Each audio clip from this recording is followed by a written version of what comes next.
अवधूत चिंतन श्री गुरुदेव दत्त श्री स्वामी समर्थ। माझ्या चॅनलमध्ये तुमचं सगळ्यांचं मनापासून खूप खूप स्वागत, आभार। तुमच्या सगळ्या चांगल्या इच्छा पूर्ण करू अशा आपल्या गुरुचरणी वंदन करून आजच्या व्हिडिओला सुरू करूया। चला तर मग आज आपला विषय आहे दर्श अमावस्या 9 फेब्रुवारीला आहे। ह्या दिवशी आपल्या घरामध्ये कर्पूर होम कसं करावे, कधीपासून करावे आणि कसे करावे ते सगळं मी सविस्तर सांगणार आहे। तुम्ही जर माझ्या चॅनलवरती नवीन आला असाल तर चॅनलला सबस्क्राईब करून घ्या आणि बेल आयकॉनचं बटन दाबून ऑलवर क्लिक करा, म्हणजे जे मी उद्या व्हिडिओ टाकेल ते सगळ्यांच्या अगोदर तुमच्यापर्यंत पोहोचेल। चला तर मग 9 फेब्रुवारीला दर्शमुनी अमावस्या आहे। ह्या अमावस्याचं पण खूप काही महत्त्व आहेत। आपल्या घरामध्ये जर खूप काही दारिद्र्यता असेल, घरामध्ये नकारात्मकता असेल, घरामध्ये सतत भांडणं होत असेल, छोट्या छोट्या गोष्टींना मोठे मोठे वादविवाद होत असेल, नुकसान होत असेल आणि खूप अपघात होत असेल किंवा घरामध्ये एकमेकाचं पटत नसेल, अशा वेळेस समजून घ्या की तुमच्या घरामध्ये नकारात्मकता शक्तीचा प्रभाव जास्त आहे आणि नकारात्मकता शक्तीचा प्रभाव कमी करण्यासाठी आपल्याला अमावस्यापासून घरामध्ये कर्पूर होम करायचा आहे। हे कर्पूर होम खूप साधं आहे, सोपं आहे, काही ह्याला पैसे लागणार नाहीत, फक्त आपल्याला कापराच्या वड्या लागणार आहेत आणि हे अमावस्याला संध्याकाळी दिवा लावण्याच्या वेळेस करायचं आहे आणि पुढच्या पौर्णिमेपर्यंत हे करायचं आहे आणि हे एका नारळावर करायचं आहे कर्पूर होम। आणि ते नारळ ह्या अमावस्याला जर आपण घेतले तर पुढच्या अमावस्याला तो नारळ पौर्णिमेला नारळ चेंज करायचा आहे आणि दुसरा नारळ घ्यायचा आहे आणि जो नारळ चेंज करून जो आपण कर्पूर होम केलेला आहे तो नारळ फोडून आपण घरात प्रसाद करू शकता किंवा एखादी झाडाखाली तुम्हाला जर खायचं नसेल तर एखाद्या झाडाखाली तुम्ही ठेवू शकता। आणि तो नारळ आणि पौर्णिमेला घेतलेला नारळ अमावस्यापर्यंत घ्यायचा आहे आणि अमावस्याला चेंज करायचं आहे। असे आपल्याला लगातार करत राहायचं आहे आणि तुम्ही लगातार असं दररोज प्रत्येक अमावस्या पौर्णिमेला दररोज केला तरी अतिउत्तमच आहे। समजा तुम्हाला दररोज करणं शक्य नसेल तर तुम्ही असे संकल्प करून 40 दिवस तरी ही सेवा तुम्ही करून पहा आणि तुमच्यामध्ये किती बदल पडतं ते तुम्ही पहा। खूप हे प्रभावशाली सेवा आहे, स्वामी समर्थ केंद्रामधून मिळालेली ही सेवा आहे आणि सगळे स्वामी सेवेकरी ही सेवा करतात आणि आपल्या घरातली नकारात्मकता नष्ट करून त्यांचं सुखी जीवन जगायला ते जगतात। तर हे तुम्ही पण करू शकता। हे अत्यंत प्रभावशाली ही सेवा आहे आणि आपल्याला काय करायचं आहे, एक नारळ घ्यायचा आहे आणि नारळ असं ठेवायचं आहे की त्याची शेंडी देवाकडे व्हावी आणि एक प्लेट घ्यायचं आहे, ते नारळ त्या प्लेटामध्ये ठेवायचं आहे। त्या नारळावरती आपल्याला ही सेवा संध्याकाळच्या वेळेस करायचं आहे। देवाची अगरबत्ती वगैरे लावून झाल्याच्या नंतर आपल्याला त्या देवासमोर नारळ करून ठेवायचं आहे। त्याच्यावरती 7 कापराच्या वड्या आपल्याला घ्यायच्या आहेत आणि एक कापरची वडी ठेवायची आणि श्री स्वामी समर्थ श्री स्वामी समर्थ ह्या मंत्राचा जप करत राहायचं आहे। एक काडी ठेवायची, एक वडी ठेवायची, ती पूर्ण शांत होण्याच्या आधी दुसरी ठेवायची, मग दुसरी शांत होण्याच्या आधीच तिसरी ठेवायची, असे लगातार आपल्याला 7 वड्या ठेवायच्या आहेत। 7 वड्या आता 6 आपल्या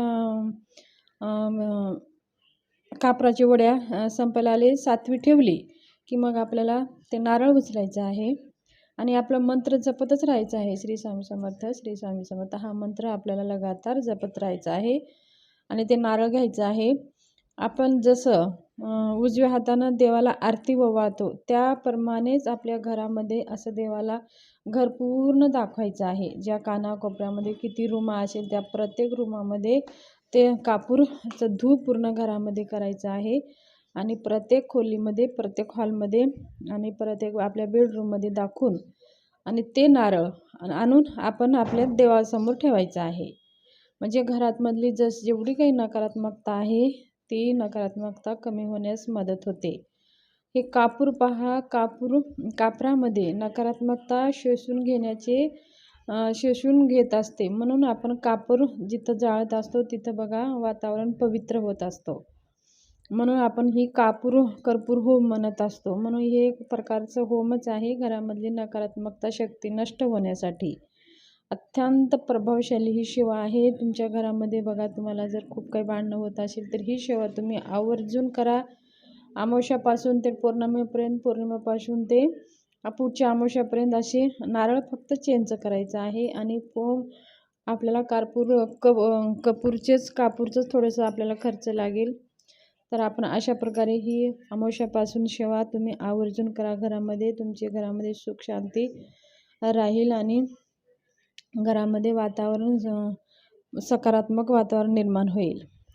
तसेच अमावस्याच्या दिवशी बघा, अमावस्याच्या दिवशी आपल्याला जर वाहन असेल, आपली गाडी असेल, त्याचबरोबर आपले दुकान असेल, त्या दिवशीसुद्धा आपल्याला काही विशेष सेवा करायची आहे. जर आपली गाडी असेल तर गाडीला स्वच्छ धुवून घ्यायचं आहे. सगळं पाणी वगैरे मारून, थोडंसं हळद वगैरे टाकून, किंवा काहीतरी आपलं ते जे काही आपण गाडी धुण्यासाठी जे वापरतो साहित्य ते वापरायचं, किंवा निरमा वगैरे टाकून असं स्वच्छ धुवून घ्यायचं आहे. मग त्या दिवशी आपल्याला ज्या दिवशी अमावस्या आहे त्या दिवशी संध्याकाळी एक नारळ घ्यायचा आहे.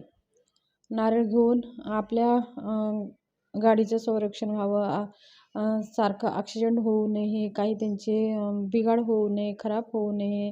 आणि ह्या अमावस्याच्या दिवशी आपल्या गाडी कसं अचानक बघा कुठं ॲक्सिडेंट होऊन जातं, असं होऊ नये. आणि गाडी अचानक कधी कधी खराब होऊन जाते, मध्येच 10-20 हजार रुपये अचानक असे आपल्याला करावं लागतं, म्हणजे खर्च करावं लागतं. अशा वेळेस सुद्धा गाडी पण फिरत असतो, कोणत्या रस्त्यावरून गाडी फिरत असते त्याला गाडीलासुद्धा इंजिनसुद्धा नकारात्मकता शक्तीचा सुद्धा प्रभाव होत असतो कधी कधी. तर अशा वेळेस हे गाड्या बार बार ॲक्सिडेंट होत असतात. म्हणून आपल्याला काय करायचं आहे, तर एक नारळ घ्यायचं आहे, त्या गाडीवरून पूर्ण असं उतरून घ्यायचं आहे.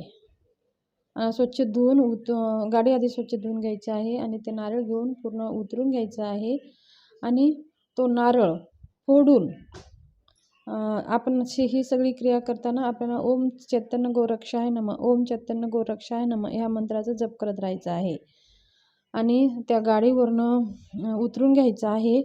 आणि उतरून गाडी समोर फोडून आणि गाडीच्या पाठीमागं असं फेकून द्यायचं आहे. आणि तो नारळ आपण खायचा नाही. तो आपण वाईट शक्ती, म्हणजे नकारात्मक शक्तीसाठी, नकारात्मक शक्तीचा प्रभाव कमी होण्यासाठी आपण ते नारळ फोडत असतो. म्हणून ते नारळ आपण प्रसाद म्हणून कुणाला द्यायचं पण नाही आणि घ्यायचं पण नाही. मग नंतर ते नारळ आपण गाडीवरून असं फेकून दिल्याच्या नंतर ते उचलायचं आहे आणि ते एका डस्टबिनमध्ये टाकून द्यायचं आहे. मग आपण स्वच्छ हात पाय वगैरे स्वच्छ धुवून मग आपण घरामध्ये प्रवेश करायचा आहे. ही सेवा तुम्ही करून पहा, अचानक गाडी खराब होणार नाही.